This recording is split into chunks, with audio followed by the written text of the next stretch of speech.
Ayan guys, itutour ko lang kayo sa loob ng aming tindahan. Marami-rami na naman po siyang laman.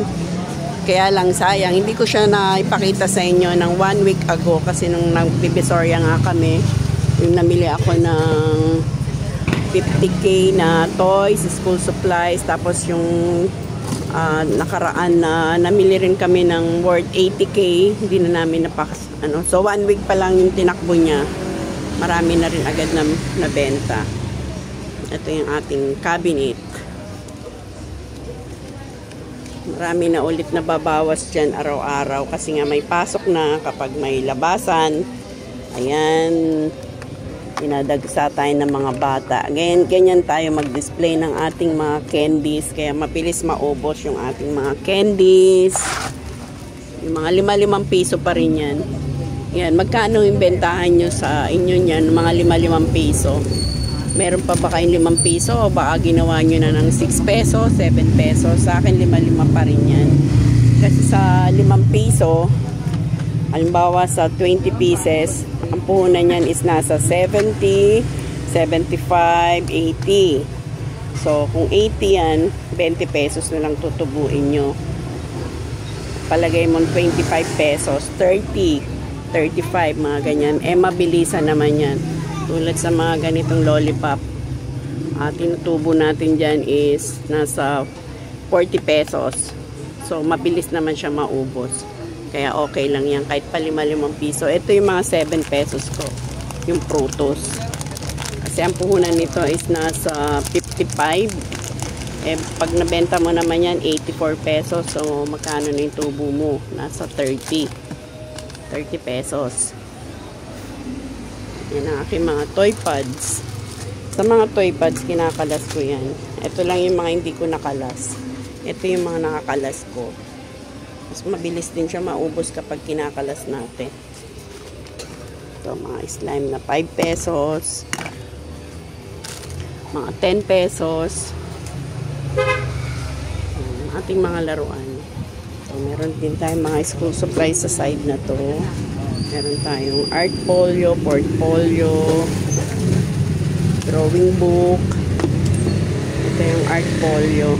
50 pesos bentahan natin ng art folio. Sketch pad is 35. So, mga expanded folder, 25. Clear folder is 25. Envelope, expanded envelope, 25. Yan ang mga mabebenta ngayon. Itong clear book, yan, sama-sama yan sila dito. Mga whiteboard, yan, mga mabebenta ngayon yan, guys. Mga spelling booklet, 25. Mga papel, index card lalo na. Sarap magtinda ng index card ngayon kasi ang laki ng tubo dyan. Mas malaki ang tubo kasi tingi-tingi ko lang siya. Ito, 2 pesos. Bentahan ko ng white. Isang piraso. Pag may color is 3 pesos. Dito ay 3-5 piso. Dito sa maliit piso. Pero mas mahal kapag may color. 2 pesos. Dito is 150, 2-3 piso.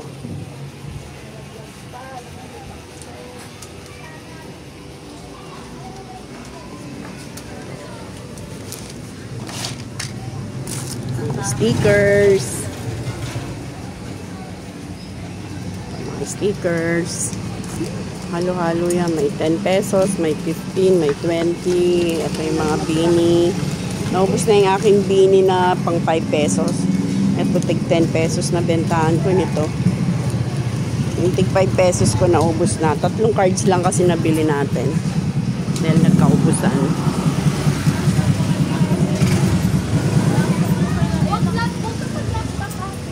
Yung bentahan natin ng papel is 20. Sa notebook, 22. 23 may tali. 50 pesos yung big notebook. 45 yung intermediate. 15 yung 1/4, 25 yung 1/2 lengthwise, ay crosswise, saka lengthwise. Yung mga ruler natin is 10 pesos. Kahoy, tsaka plastic. Ito 25, yung merong alphabet.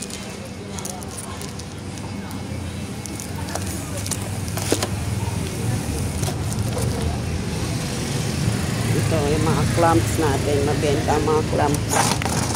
Mabilis maubos yung clamps natin kasi yan. Libre halukay, libre pili.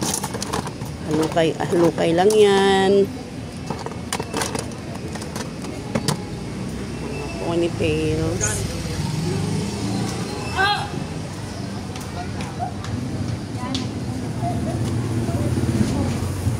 Ito yung makeup mo, asa yung makeup mo ginagamit mong nagtanong kasi sa sasakyan?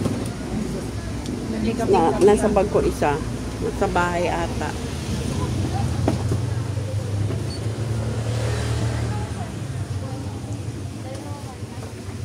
White lang? May index skirt po na white.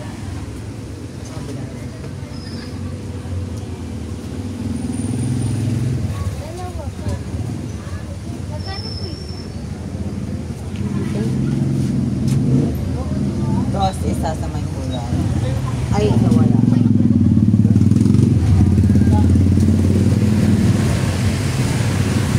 Ayan lang guys, bye-bye. At na-tour ko na kayo sa aming tindahan ulit. Ayan, mga gustong magnegosyo ng ganyan, ayan. Gayahin nyo na, basta malayo lang kayo sa amin. Kasi merong gumagaya sa akin dito malapit. Pero syempre, hindi naman nila kayang gayahin yung diskarte natin. Kahit magaya nila yung ating paninda, yung diskarte natin, hindi nila magagaya. Ayan, pinapakita ko sa inyo.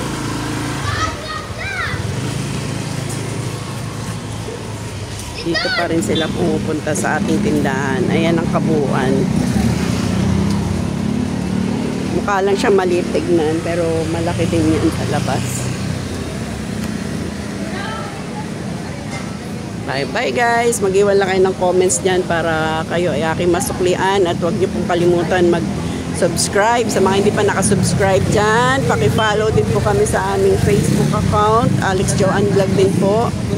Marami po tayong ina-upload doon na reels. Monetize na rin po tayo doon. Yan, sipag at tiyaga lang para tayo ay tumagal sa pag-YouTube at pag-Facebook. Bye-bye. At meron din tayong GCash. Bye guys!